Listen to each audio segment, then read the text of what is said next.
JPG Eklavya academy YouTube channel में आप सभी का स्वागत है मेरे प्यारे एकलव्यों। आज 27 अगस्त 2020 और प्रतिदिन की भांति आज भी हम लोग स्थिति से संबंधित जितने भी इंपॉर्टेंट करंट अफेयर के क्वेश्चन होंगे वन बाय वन करके डिस्कस करेंगे, जो कि आपकी आगामी परीक्षाओं के दृष्टिकोण से बहुत ही लाभदायक सिद्ध होगा। कुछ टेक्निकल इश्यू की वजह से लाइव क्लासेज नहीं चला पा रहा हूं, इसके लिए आई एम वेरी सॉरी। प्रस्तुत है आज का ये पहला सवाल। माइंड स्पोर्ट ओलंपियाड के तहत MCWC में स्वर्ण पदक जीतने वाले पहले भारतीय कौन हैं? ऑप्शन फर्स्ट नीलकंठ भानुप्रकाश, या सेकंड अस्मिता पाल, थर्ड मोहम्मद अलमीर, या फोर्थ नीलकंठ अजय प्रकाश। आपको सबसे पहले बता दूं कि इंग्लैंड की राजधानी लंदन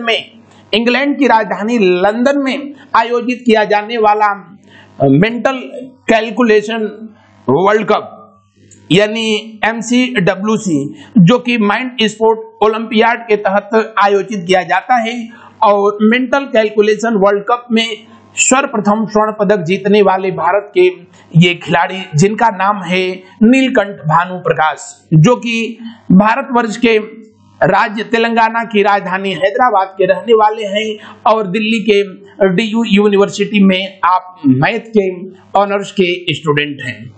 और नीलकंठ ने इस प्रेस्टिजियस कंपटीशन में 167 का स्कोर बना करके और स्वर्ण पदक अपने नाम किया और भारत का गौरव बढ़ाने में शानदार प्रयास किया। नीलकंठ भानुप्रकाश जो कि इस कंपटीशन में स्वर्ण पदक जीतने में सफल रहे, जबकि 102 के स्कोर के साथ ये आप मोहम्मद अलमीर, जिनको रजत पदक से संतोष करना पड़ा, और इसी कंपटीशन में भारतीय मूल की अस्मिता पाल, जो कि संयुक्त अरब अमीरात से हैं, और इन्होंने 100 का स्कोर करके और ब्रॉन्ज मेडल अपने नाम किया। नीलकंठ भानुप्रकाश, जिनको ह्यूमन कैलकुलेटर के नाम से जाना जाता है, जिन्होंने 4 वर्ल्ड रिकॉर्ड और करीब 50 लिम का वर्ल्ड रिकॉर्ड अपने नाम किया है, और इस कंपटीशन में इन्होंने ह्यूमन कंप्यूटर शकुंतला और स्कॉट फ्लेस वर्ग का भी रिकॉर्ड तोड़ने में सफलता अर्जित की। दिए गए क्वेश्चन का कौन सा ऑप्शन सही है? दिए हुए क्वेश्चन का पहला ऑप्शन सही है। बढ़ते हैं हम लोग अगले क्वेश्चन की तरफ। ये आपको दिख रहा है इमेज में, ये है सबसे तेज मानव कैलकुलेटर नीलकंठ भानुप्रकाश।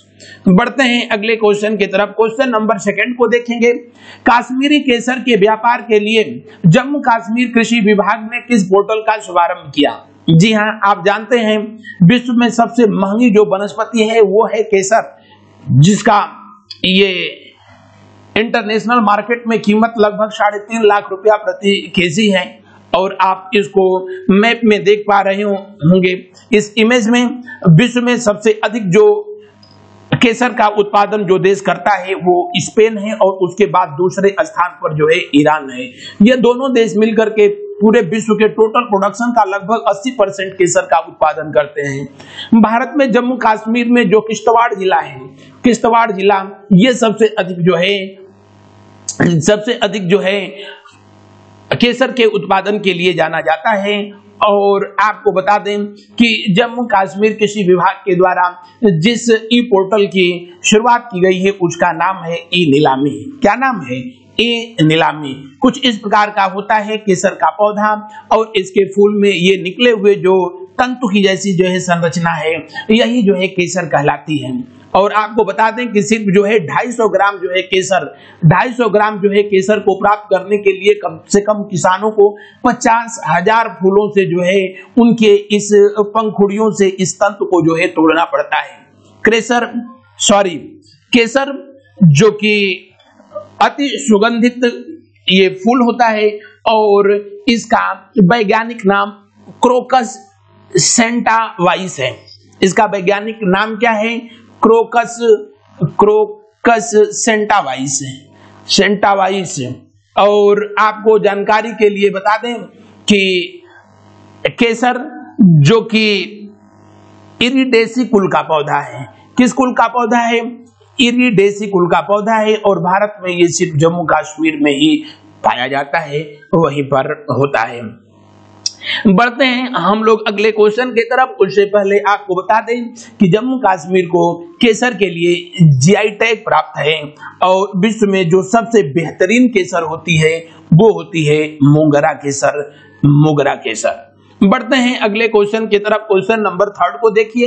प्रधानमंत्री मुद्रा योजना के तहत किस राज्य में महिलाओं को सर्वाधिक ऋण प्रदान किया गया? सबसे पहले बता दें कि प्रधानमंत्री नरेंद्र मोदी जी के द्वारा अप्रैल 2015 में मुद्रा योजना, मुद्रा बैंक योजना लाई गई।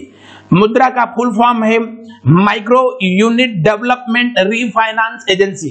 फिर से सुने, micro unit development refinance agency, जो कि अप्रैल 2015 में प्रधानमंत्री महोदय के द्वारा शुरू की गई ये योजना, जिसके तहत 3 प्रकार के लोन जो है दिए जाते हैं। एक शिशु, दूसरा जो है किशोर और तीसरा तरुण। यही 3 प्रकार के ऋण दिए जाते हैं। शिशु के तहत 50,000 रुपए तक का लोन दिया जाता है।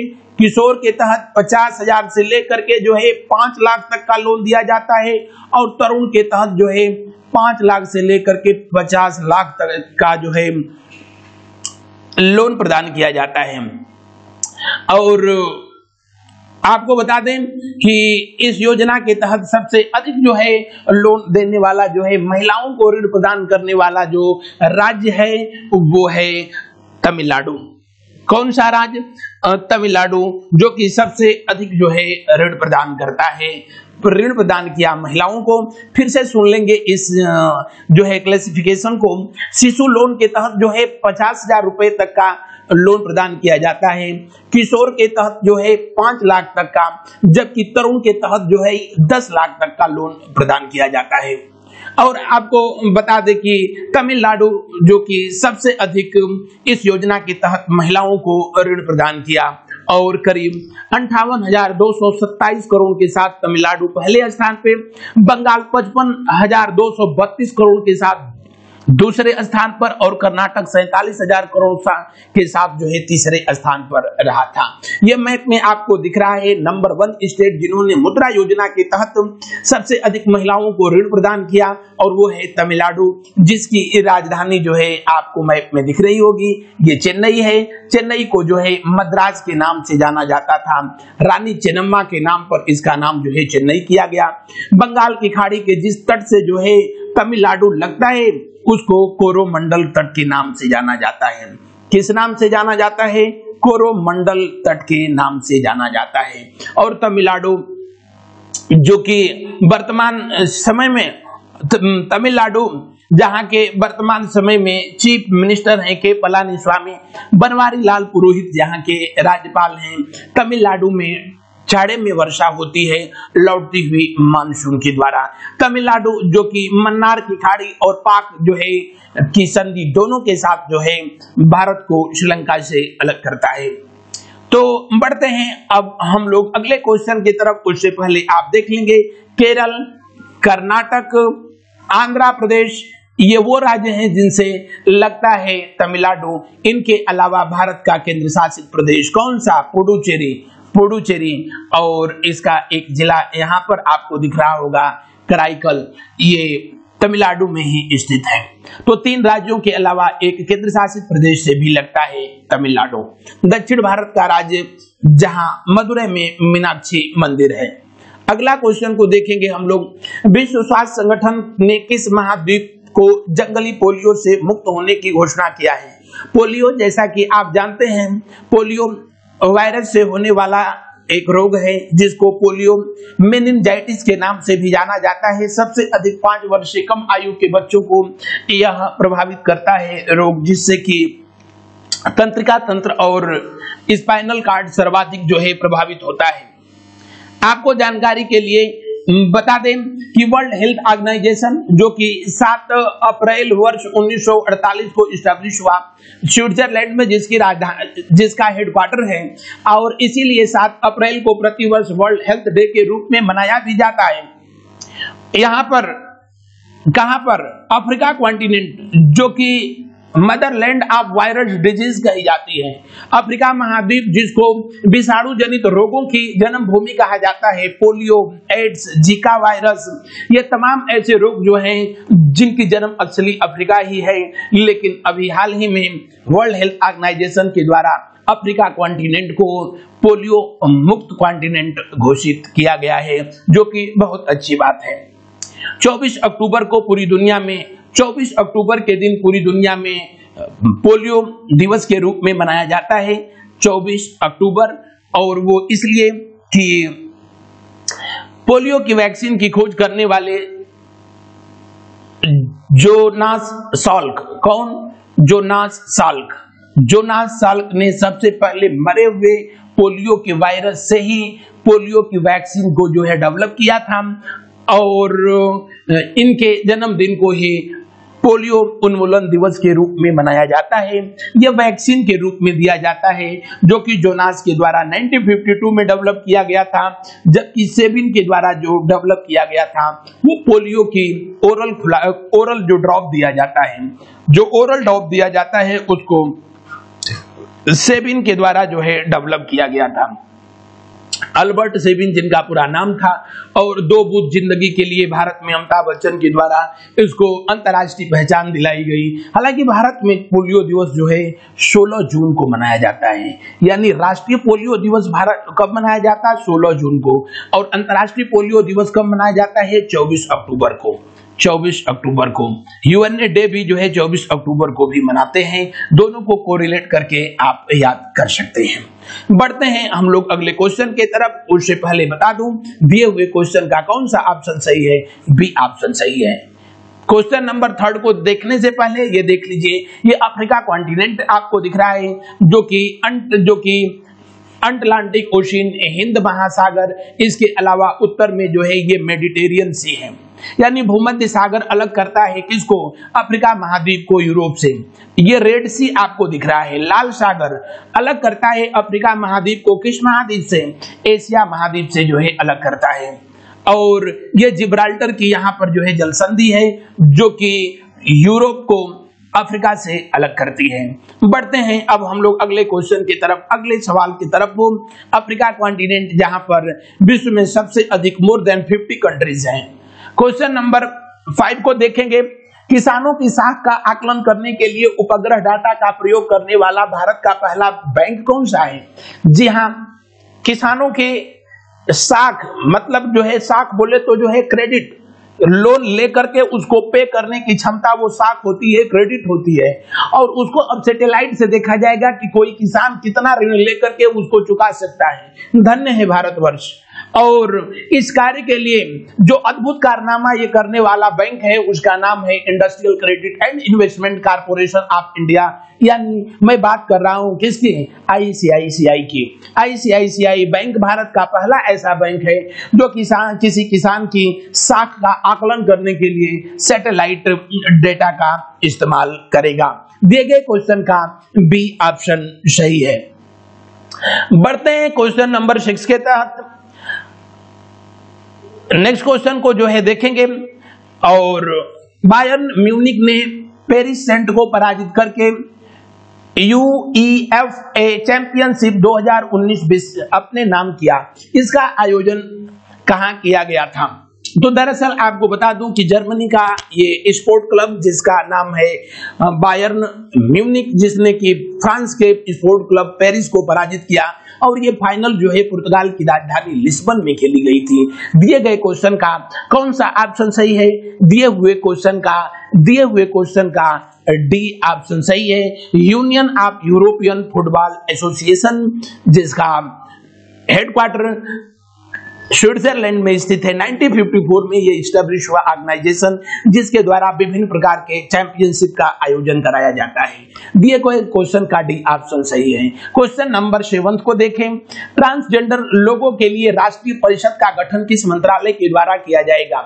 जी हाँ, ट्रांसजेंडर यानी किन्नर लोग और उनके वेलफेयर के लिए सामाजिक न्याय एवं अधिकारिता मंत्रालय, सामाजिक न्याय और अधिकारिता मंत्रालय के द्वारा नेशनल ट्रांसजेंडर काउंसिल का निर्माण किया जाएगा, एनटीसी का निर्माण किया जाएगा, और जिससे कि किन्नर समुदाय यानी ट्रांसजेंडर लोगों के इकोनॉमिकल, एजुकेशनल डेवलपमेंट के लिए हर संभव प्रयास किया जाएगा। उत्तर प्रदेश का एक जिला जिसका नाम है कुशीनगर, और कुशीनगर भारतवर्ष का पहला ऐसा जो है जिला, पहला ऐसा जो है क्षेत्र जहां ट्रांसजेंडर लोगों के लिए स्पेशली यूनिवर्सिटी की स्थापना की जा रही है, जहां पर प्राइमरी से लेकर के और पोस्ट ग्रेजुएट तक के एजुकेशन की व्यवस्था उपलब्ध कराई जाएगी ओनली फॉर ट्रांसजेंडर पीपल। बढ़ते हैं हम लोग अगले क्वेश्चन की तरफ। उससे पहले मैं बता दूं कि दिए गए क्वेश्चन का कौन सा ऑप्शन सही है। दिए हुए क्वेश्चन का बी ऑप्शन सही है। बढ़ते हैं हम लोग अगले क्वेश्चन की तरफ। क्वेश्चन नंबर 8 को देखेंगे। मुंबई अर्बन प्रोजेक्ट 3 के लिए भारत ने किस बैंक के साथ समझौते पर हस्ताक्षर किया? मुंबई अर्बन प्रोजेक्ट 3 के लिए भारत ने जिस बैंक के साथ $500 मिलियन के समझौते, $500 मिलियन के ऋण पर जो हस्ताक्षर किया है भारत के द्वारा, वो बैंक है एशियन इंफ्रास्ट्रक्चर इन्वेस्टमेंट बैंक। यानी दिए गए क्वेश्चन का बी ऑप्शन सही है। 2015 में ये इस्टेब्लिश किया गया बैंक, जो कि स्पेशली एशिया के इकोनॉमिकल और सोशल डेवलपमेंट के लिए प्रतिबद्ध है, और इसके तहत मुंबई में जो प्रोजेक्ट 3 शुरू किया गया है स्पेशली फॉर इंफ्रास्ट्रक्चर डेवलपमेंट के लिए, रेलवे के डेवलपमेंट के लिए, और उसके लिए भारत सरकार और AIIB के बीच जो एग्रीमेंट साइन किया गया है वो कितने करोड़ डॉलर का? 500। बढ़ते हैं हम लोग अब अगले क्वेश्चन की तरफ। क्वेश्चन नंबर 9 को देखिए। अगला क्वेश्चन, वित्त मंत्रालय भारत सरकार के अनुसार कितने टर्नओवर के वार्षिक कारोबार वाले कारोबारियों को जीएसटी में छूट दी जाएगी? जीएसटी बोले तो goods and service tax.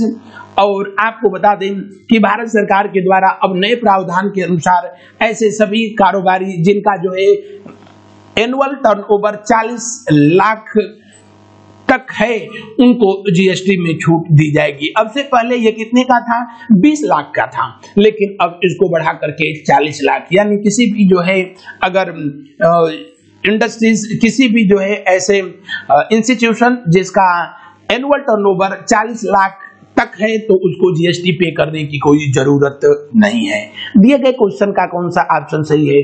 D option सही है। क्वेश्चन नंबर 10 को देखेंगे। हाल ही में 400 वायु रक्षा S-400, जिसका पूरा नाम है, ध्यान देंगे, S-400 वायु रक्षा प्रणाली के लिए रूस ने किस देश के साथ समझौता किया है?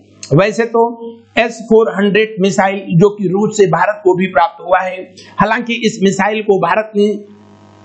मिसाइल को चीन ने रूस को देने से, फिर से सुन लें, इस मिसाइल को रूस ने चाइना को देने से, किसने? ये रूस की मिसाइल है जो कि आपको दिख रही है फिगर में। रूस ने चीन को देने से इसलिए मना कर दिया था क्योंकि गलवान घाटी में भारत और चीन आमने सामने थे।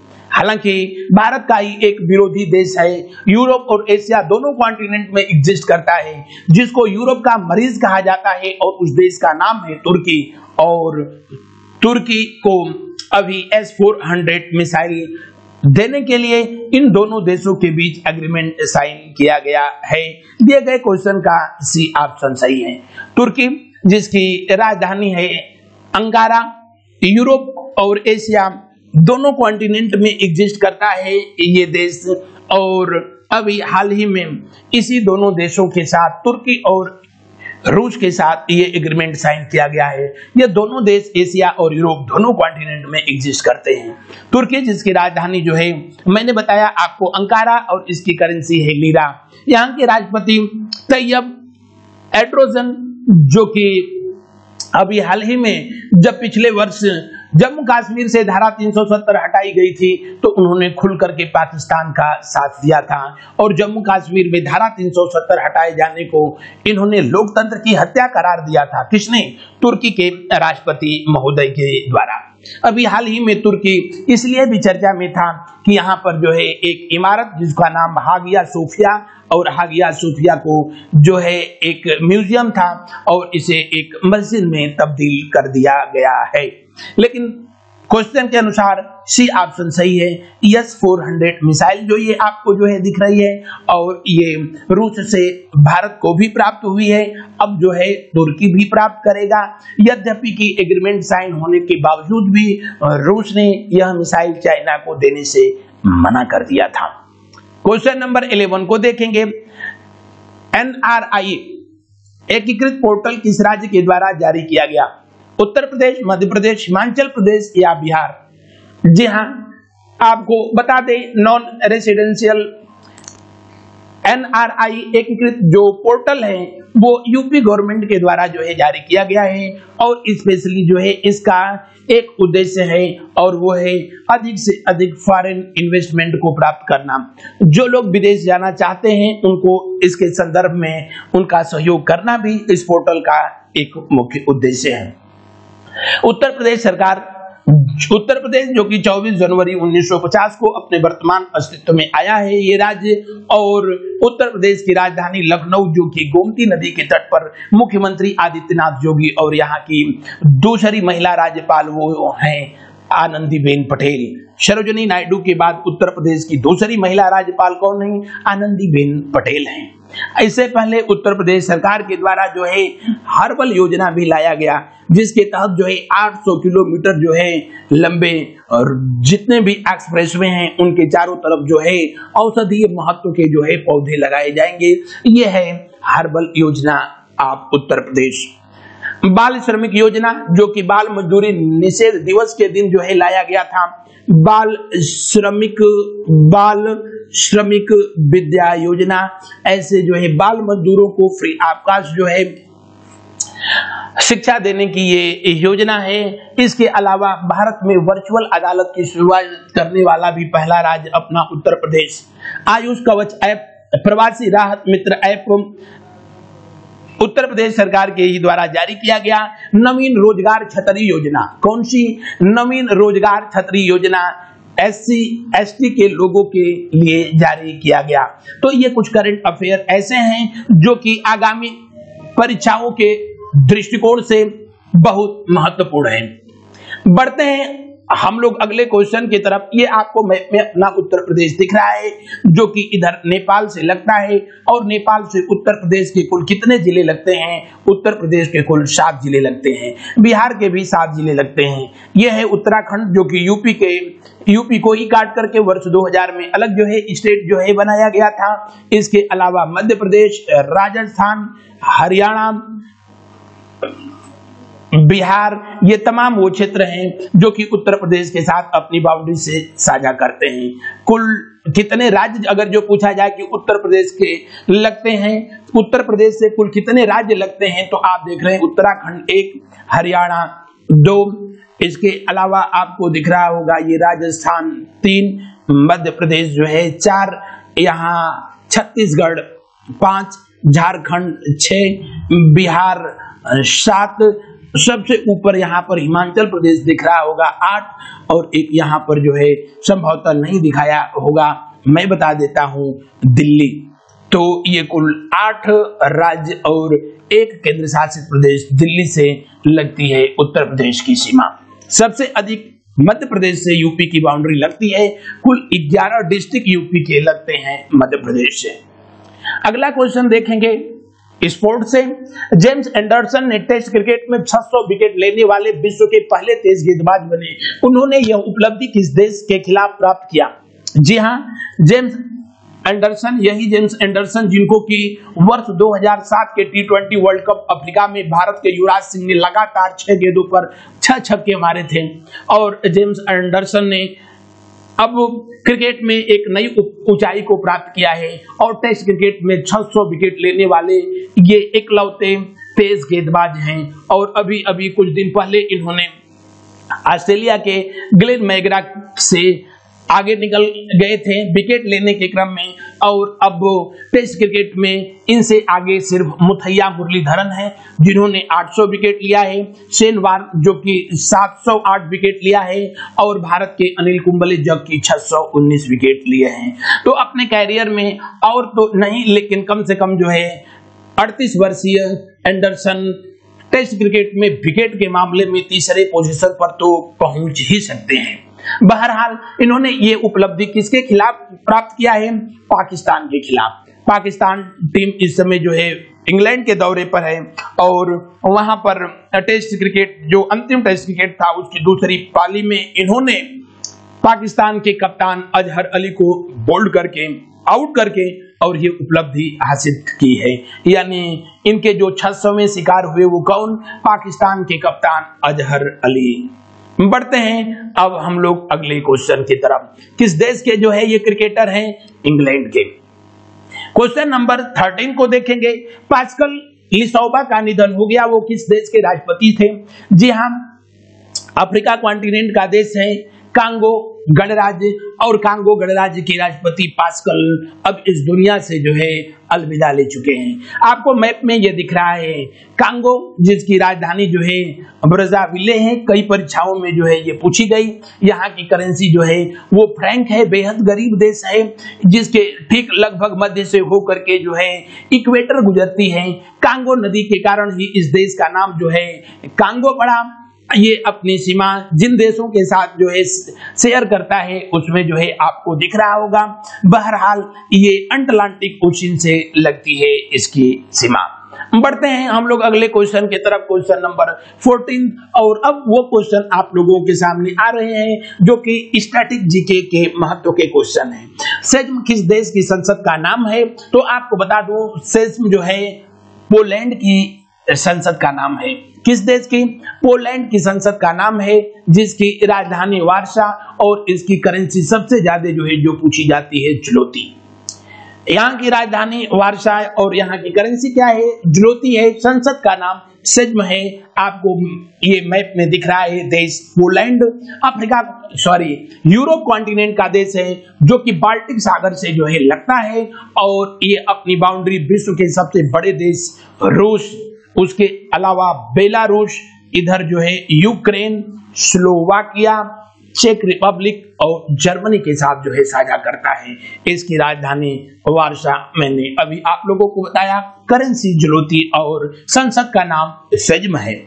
बढ़ते हैं क्वेश्चन नंबर 15 की तरफ। कुना किस देश की मुद्रा का नाम है? Option first Spain, Sweden, Croatia या फिर पोलैंड। तो यूरोप कॉन्टिनेंट का ही देश है जिसका नाम क्रोएशिया है। क्रोएशिया की कैपिटल जाग्रेब है और यहाँ की करेंसी को कुना के नाम से जाना जाता है। यहाँ की कैपिटल क्या है? तो यहाँ की कैपिटल है जाग्रेब, यहाँ की करेंसी है कुना, यहाँ की संसद को शॉबरेव के नाम से जाना जाता है। बढ़ते हैं अगले क्वेश्चन की तरफ, क्वेश्चन नंबर 16। रिक्सडाग किस देश की संसद का नाम है? रिक्सडाग स्वीडन की संसद का नाम है। स्वीडन जिसकी राजधानी स्टॉकहोम है और यहाँ की करेंसी क्रोना है। Question number 17। ब्राज़ाविले किस देश की राजधानी है? ब्राज़ाविले अभी मैंने बताया कांगो रिपब्लिक, कांगो गणराज्य की राजधानी है। कांगो जो कि अफ्रीका कॉन्टिनेंट का देश है और उसकी राजधानी का नाम ब्राज़ाविले, करेंसी है फ्रैंक। और बढ़ते हैं नेक्स्ट और अंतिम क्वेश्चन की तरफ। संप्रीति निम्न में से किस देश के साथ भारत का युद्धाभ्यास है? जी हाँ, भारत और बांग्लादेश के बीच। किसके बीच? भारत और बांग्लादेश के बीच प्रतिवर्ष आयोजित किया जाने वाला युद्धाभ्यास संप्रीति। और अभी 2020 में इसका आयोजन मेघालय में किया गया था। कहां पर किया गया था? मेघालय में किया गया था। किस देश के साथ भारत का यह युद्धाभ्यास है? बांग्लादेश के साथ। यानी दिए हुए क्वेश्चन का डी ऑप्शन सही है। तो मेरे प्यारे एकलव्यों, ये रहा आज का सेशन। मुझे आशा नहीं, उम्मीद नहीं, विश्वास है कि मेरा ये मेहनत आपकी आगामी परीक्षाओं के दृष्टिकोण से बेहद लाभदायक सिद्ध होगा। थैंक यू, धन्यवाद। आप सभी का दिन शुभ हो।